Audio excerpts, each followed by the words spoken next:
We are starting today with Bryan Danielson, who will compete in Anarchy in the Arena this weekend, but this may be the last time fans see him in the ring for a while. Danielson's career, both in and out of AEW, has unfortunately been plagued with injuries, and now it appears that the American Dragon will be going under the knife once again. Speaking to AEW's social media team, Danielson spoke about his current health situation and explained why he may be going away soon. "I'm wrestling Will Ospreay. I go to give him a Frankensteiner off the top rope. I've never had this happen to me. Dude lands right on his feet. I go straight down on my head, and then later in the match, right before he pins me, he hits me with a storm driver. I got shooting pains down my arm. I'm at home, and I have to go get MRIs. I have a compression of the nerve root at C6, C7, and C7T1. I've got this shooting pain that's running down my arm that won't go away.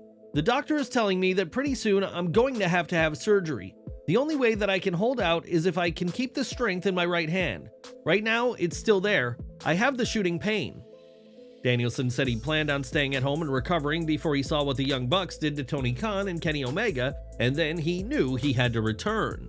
Despite his neck injury and the possibility of surgery, Danielson made it clear that he intends to fight alongside FTR and Darby Allin against the Elite at AEW Double or Nothing 2024. Danielson is clearly dedicated to his work in AEW ahead of what will be a brutal showdown, even if it proves to be a detriment to his long-term health. But what are your thoughts on Bryan Danielson's determination to fight through despite his injury? Share your thoughts and well wishes for his recovery in the comments section below. Since relaunching in January, TNA Wrestling has been looking to reestablish itself in the world of pro wrestling and have brought in some interesting names to do just that. During the latest set of tapings in Newport, Kentucky, Jose the Assistant, known for his run with AEW, was seen at the event, and Fightful Select reports he met with Tommy Dreamer. The reason for their meetings is unknown, but Jose joined AEW in 2021 and was paired with Andrade El Idolo and later Rush as part of the La Facción Ingobernable stable.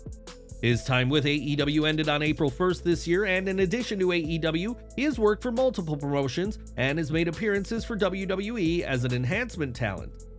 As for Dreamer, he works both on-screen and backstage for TNA, which has led some to speculate that the meeting between the two was to discuss business.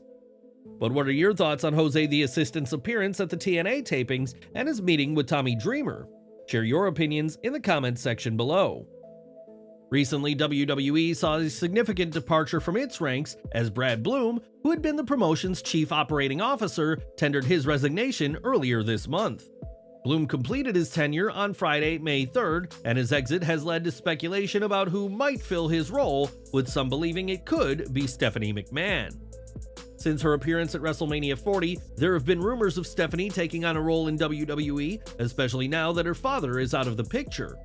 When asked whether WWE has any plans to have Stephanie McMahon take over Brad Blum's role, however, Sean Ross Sapp reports that WWE has no intention of filling the role at all. Stephanie McMahon may not be taking over that role, but she is back in the fold, at least according to WWE Hall of Famer The Undertaker. On his podcast, The Phenom spoke about the possibility of wrestling roasts and seemingly let slip that Stephanie is much deeper in WWE than just what we've seen on TV. He said, "They just did the Tom Brady roast on Netflix. I wonder what, I don't want to say instead of doing the Hall of Fame, because the Hall of Fame is very important, but maybe some kind of restructuring of it. A roast. What about a roast? I think it would be huge. I'm not talking about me being roasted. I wasn't volunteering myself to be roasted. There are a lot that need to be roasted. Triple H, Stephanie McMahon, I'm just thinking we need to do a test model. I think we should do Stephanie. She's back in the fold now. She's back in the company. It's gonna be Stephanie or Triple H. That's perfect. Triple H right now is the shiz. He's a huge babyface." There have also been speculation suggesting the possibility of Brad Blum joining Vince McMahon's potential new venture, but there is no solid evidence to confirm this as of now. McMahon is said to be interested in getting back into business, but likely not with another wrestling company, and we'll just have to see what the future holds for him and Brad Blum. Release news now, as several superstars were let go from NXT very recently, and for the most part, the simple reason is that WWE didn't see potential in them as future stars. Ezekiel Balagoon, Julian Baldy, Trey Bearhill, and Emma Maria Diaz were cut, as well as Valentina Feroz, Drew Gulak, Keyshawn LaFleur, Daryl Mason, Vlad Pavlenko, and Kia Saint. Fightful Select reports that those remaining in NXT were especially surprised to see Trey Bearhill be released, with talent, production staff, and others all being taken aback.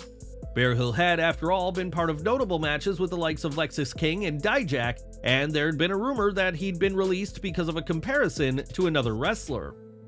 When it had been suggested that he'd been cut due to a perceived similarity with fellow Native American Eddie Thorpe, Fightful's report made clear this wasn't the reason for his exit. Some released WWE talents, including Valentina Feroz and Boa, have struggled with injuries in recent months, and these injuries prevented Feroz and Boa from getting consistent chances. Perhaps if they had not happened, Feroz and Boa would still be with NXT right now, but for the time being, they will have to find work outside the promotion. Despite his release, Bearhill's future in the wrestling world remains open, and fans are eager to see where he might land next, and let us know if you were surprised to see him let go. The biggest name recently cut from WWE is Gable Steveson, less than 3 years after his high-profile signing in 2021, which itself came after he won Olympic gold in Tokyo, Japan. Despite high expectations for Steveson and comparisons to Kurt Angle, Gable never made waves in WWE, which is why his release wasn't a shock to those in the company. Fightful Select reports that individuals in NXT didn't see his release as a surprise, with one talent highlighting the difference in development between Steveson and his brother Damon Kemp. Unlike his Olympic sibling, Kemp has done phenomenally well in the ring, and it's reported that his lack of development, not his past legal troubles, is why Steveson was released from WWE. If you are not aware, Steveson and a teammate were arrested on suspicion of sexual assault in 2019 but didn't face criminal charges due to a lack of adequate evidence.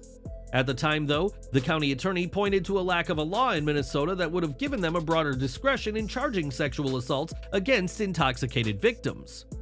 Now Steveson's time in WWE has ended, and he got nowhere close to hitting the expectations for him, and many in the company aren't surprised to see the back of Gable Steveson. In 2008, Natalya joined WWE's main roster, making her one of the longest tenured superstars competing today, and in addition to titles, she holds several world records. With such a lengthy career, some have speculated as to when Natalya will hang up her boots, but it won't be happening soon, according to the Queen of Hearts. Speaking to Casual Conversations, Natalya said she feels like she's in the best shape of her life and is doing the best work of her career, and there's plenty more she wants to do. Natalya named TNA stars Jordynne Grace and Gail Kim as stars she wants to face, and in this new era, we know not to count anything out for the former SmackDown Women's Champion. At New Japan Resurgence, Eddie Kingston suffered a serious injury that forced AEW to pull him from Double or Nothing, and now footage has come to light of the moment he got hurt. The very painful spot sees Kingston's leg bounce off the barricade after being suplexed to the outside by Gabe Kidd, and from the moment he lands, Kingston clutches the injured leg. The crowd at the arena gasped as they saw Kingston's leg collide with the barricade, and it's easy to see why the Mad King won't be wrestling for the foreseeable future. On last week's Collision, Toni Storm played mind games with her Double or Nothing opponent Serena Deeb with her use of a banner for Deeb's Wrestling Dojo. With the flag protecting her modesty, Storm undressed and then fashioned the banner into a dress, but this segment didn't fly with Harley Cameron. In a video promo, Cameron blasted Storm's actions as disgusting, repugnant, and just despicable, and said that Saraya was even more repulsed than she was. This is all building to a tag team match on this week's Dynamite, and Cameron said if Storm wants to be an exhibitionist, that she and Saraya will expose her as a fraud this Wednesday. Despite being one of the top women in WWE, Liv Morgan has been able to keep her relationship status private, and while it was rumored that she was seeing Bo Dallas, that's never been confirmed. Neither Liv nor Bo ever made their relationship official or shared photos together, but they were spotted together in public multiple times, but Morgan has now cleared up any speculation.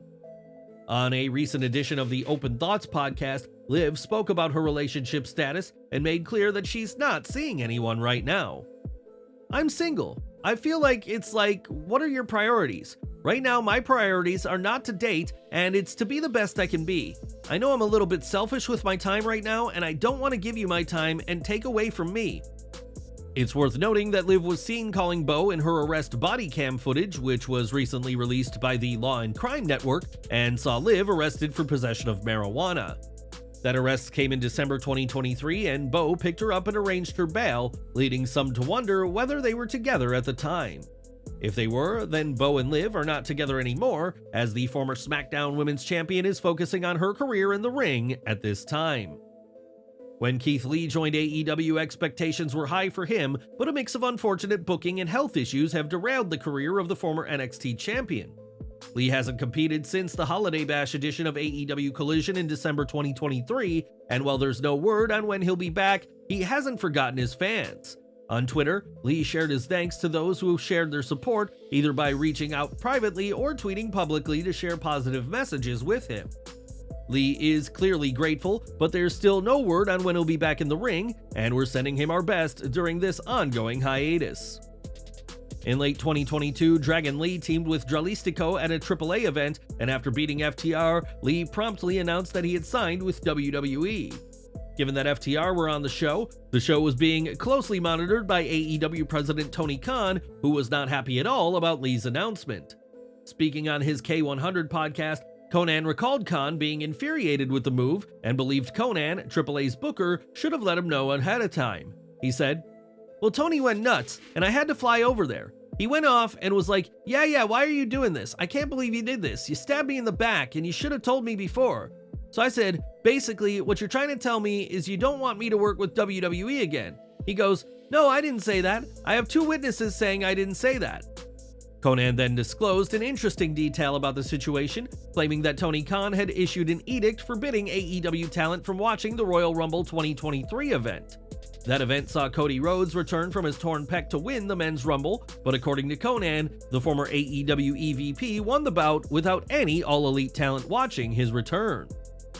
This weekend, Mercedes Moné will challenge for the AEW TBS Championship, and it's now been confirmed that her match will be against Willow Nightingale.